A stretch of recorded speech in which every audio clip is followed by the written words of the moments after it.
Welsh history is not the story of an oppressor class and its oppressed labor class.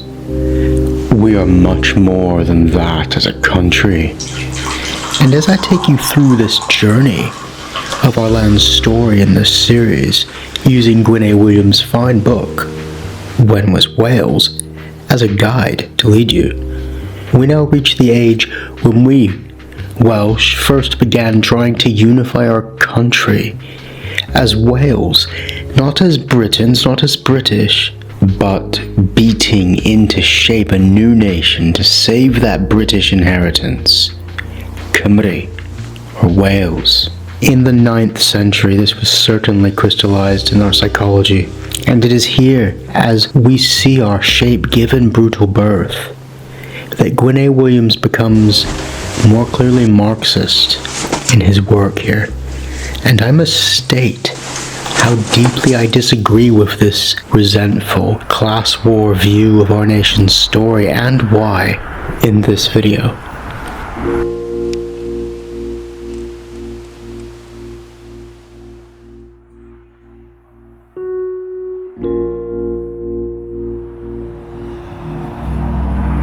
Gwyn A. Williams rightfully sees the mid-9th century as a crisis of identity for us Welsh.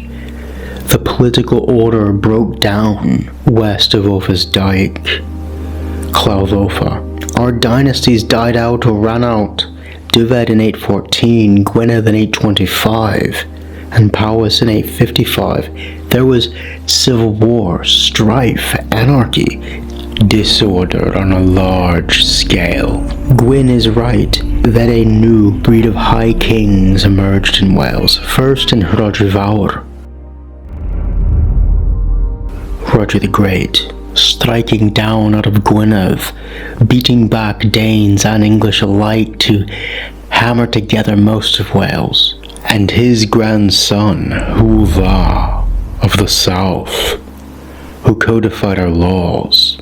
At this point, Gwyn A. Williams goes into how this legal system worked, who was who, by beginning with the slaves in Welsh society and the serfs, those working the land, and working his way up to highlight class divisions along the way, to highlight hierarchy. But that fails to grasp the spirit of those laws, why we did this, what their use was, and how they show a merit to us as a people, rather than focusing on the oppression of ourselves against ourselves.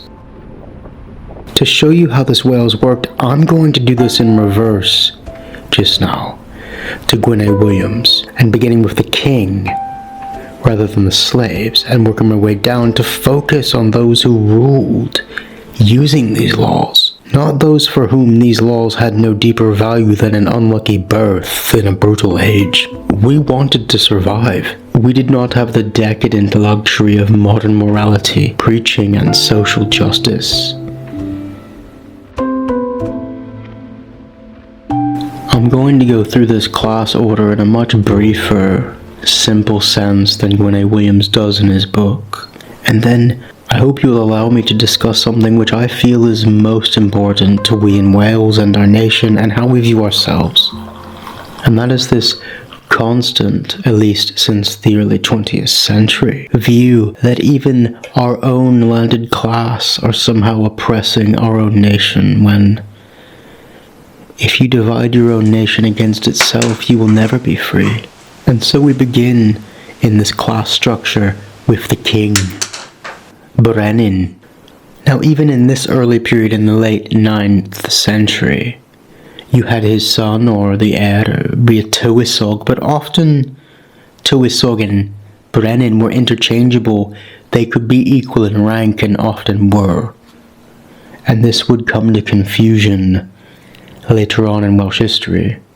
Tywysog is related to the word tywys, to lead, and if you're familiar with Irish politics, the Taoiseach, I don't know if I pronounced that properly, is leader in Ireland, and that's from the same early Celtic root, those two words. The established heir to the throne, when there was one, and there was not always one, was the Edling. This was taken from Saxon, Aetheling. Underneath them you had Uchelwyr, the aristocracy, the nobles. Uchel means high. Wyr means men. High-bred men. And these could be classed within that same group with the royal family, and often usually were related to them. Now underneath them you had free men still who were free. This is a very small percentage of the population, and these were called priodor. And they bore responsibility of paying taxes and supplying food rents. The royal retinue, the taili, literally the house force, the war band of the king, traveled extensively from place to place because of the landscape.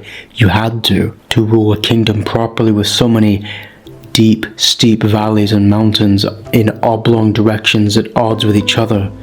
The royal court had to be mobile, and this was called a cilch, literally a circle that it went on. And these Uchelwyr, and especially the priodor, would pay treth, taxes, to this king. And the priodor would often pay to his Uchelwr, his lord, his aristocrat. Underneath the priodor was the taiog, literally the peasant, plural peasants, taiogion. And these were not free, they were tied to the land, in a land reckoning, a gweligorth.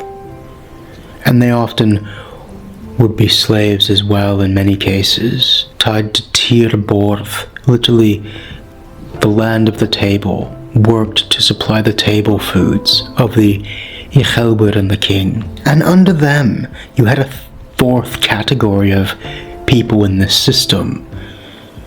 Alltid, meaning today exile, but what this meant then was foreigners. Foreigners were outside this legal system. And the top two kinds of people, especially in this system, were Cymru fam tad, literally a Welshman of mother and father. You could not be properly part of the landowning class if you did not have blood that at least was your mother and father being Welsh. And this was all tied within a cenedl. Cenedl meant then, today it means nation or kinfolk. But then it was more descriptive even than that, meaning your kin within 4 generations, and on either side of you to the second cousin, and the elder of this 4-generation family was cenedl. And this was what you were bound to by which land you owned, and your status along those tiers between Brennan and Alltid was how you measured your braint, your status, what you were worth within a society, so that when you had sarhad, when you insulted someone or had a crime against someone or between you and that person, the result was that you would pay according to the status of that person, according to his or her braint. And speaking of her, women, just like in most of Europe, were not well off in this, though in Wales they did fare a bit better in some circumstances. There is the note that women had an amobr, meaning that their virginity was owned by a man who could have someone else pay for that, in the case of a husband and so on. And if a woman was married to a man for 7 years, she was entitled to quite a substantial bit of that property, which is quite unique. To be of this landowning class, you had to be a gentleman innate, bonheddig cynwyno, a thoroughbred gentleman. There was much talk of your breed in this time in Wales. If you were not pure aristocracy, you had been tainted by servility in your blood. The galanas, with a blood price, often carried on for generations between families, because there'd be discrepancies according to what the braint was, the status. Braint was often assessed with cattle, and so through the generations, if you felt your blood price or galanos was not fulfilled, you would often take a band of war retinue or taili into another noble's land to steal his cattle to suffice for the galanos. This petty feudal system led to many breakdowns in kingdoms, because there was the cyfran, At all sections of this hierarchy, the land and property was split evenly between the sons. This caused problems for those at the top, because if you keep dividing your kingdom between all your sons, how are you going to accrue a kingdom over generations, accrue power and imperial ambition? But why did they do this?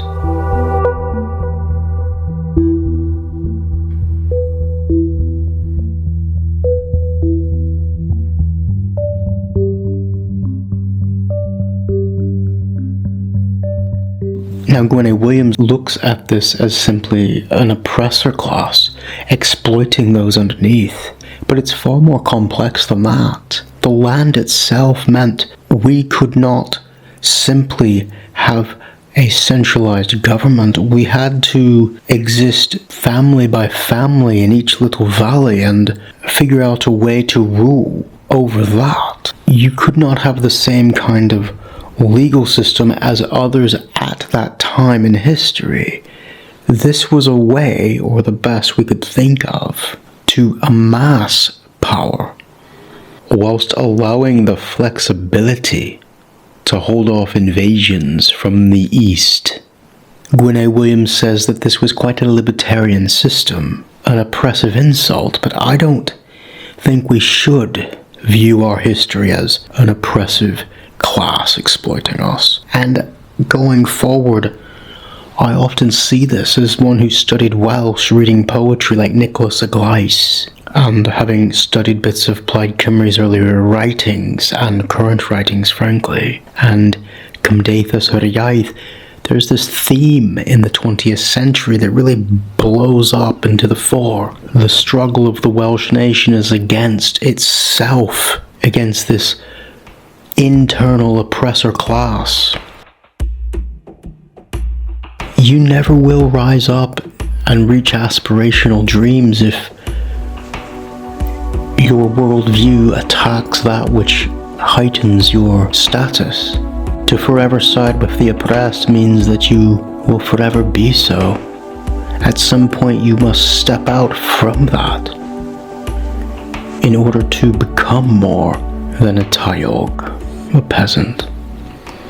And I have to say this now at this point because Gwyn A. Williams makes such a distinction at this point in history to emphasize that being the root of our early laws.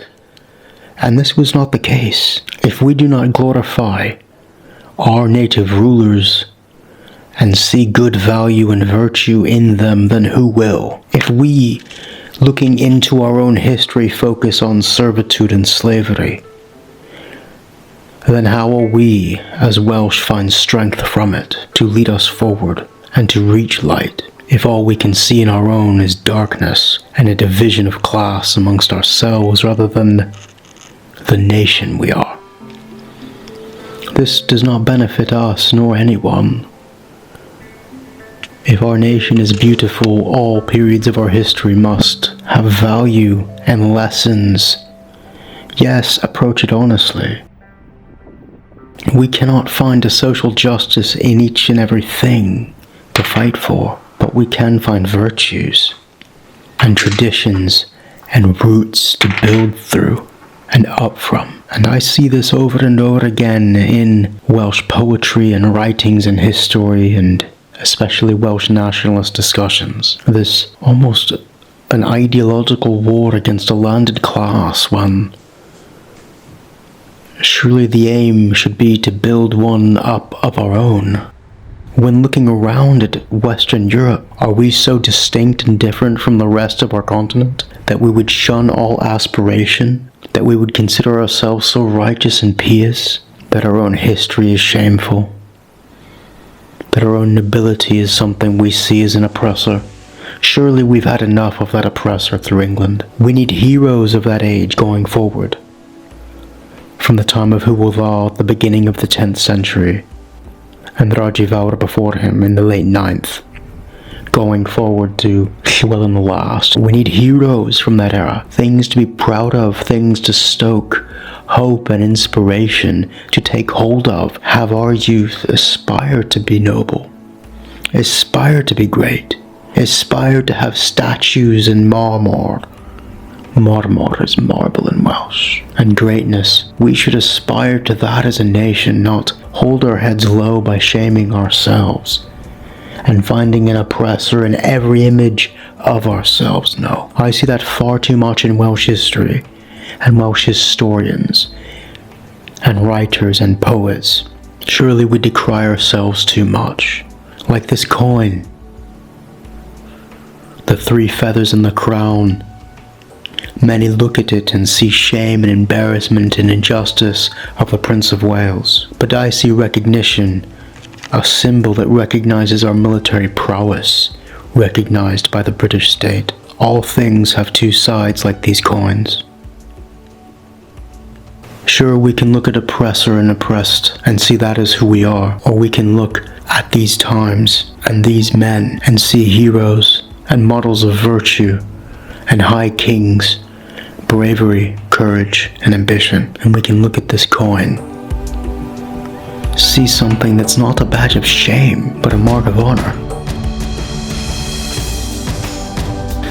Yes, that had to be said. Gwyn A. Williams makes a point of romanticizing the Gweren, the common folk, as so many Welsh nationalists do, but if we focus so much on the aspects of us which have not been free, we should not do that as a country. We focus too much on these injustices and the bitterness of an oppressor class. I don't believe we as a nation should be divided by class, or that we should aspire to one that is classless.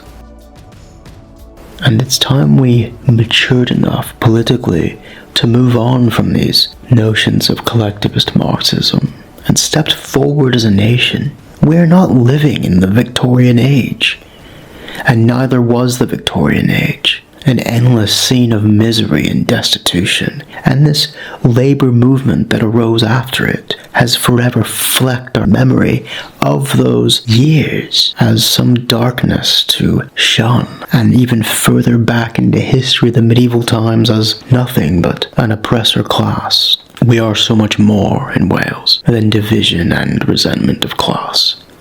And my dream is of a Wales where each of us can aspire to be wealthy and upper class, if that is our wish, and reach it with the tools to do so. And I do not shame others for acquiring great wealth, and I do not shame the past for being of a structure that it had to fit into a feudal world, and us forming a society based around Cenedl, the family, doing what we had to survive. There are 2 sides to every coin and every nation's history. Thank you, Gwyn A. Williams. I just look at the other side of the coin.